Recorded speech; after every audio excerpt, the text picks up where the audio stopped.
Hãy giúp đỡ với tâm thương yêu, chân thành. Sống là phải biết giúp đỡ nhau, nhưng hãy giúp đỡ với tâm thương yêu, chân thành, không nên hời hợt. Điều đó làm cho tình người với nhau vơi cạn, và quả báo cũng không nhiều. Như có người đang cày ruộng, bị thiếu mất mấy lít dầu, chạy sang hỏi mượn ta.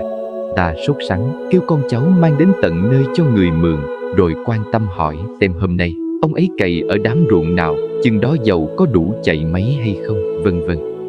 Khi ta giúp người với tâm ân cần như thế, thì sau này phước tăng lên rất nhiều, cuộc đời mình luôn gặp rất nhiều may mắn.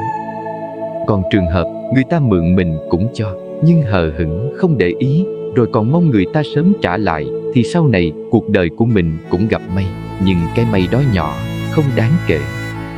Trích trong sách Nhân Quả Công Bằng trang 66 đến 67. Nam Mô Bổn Sư Thích Ca Mâu Ni Phật.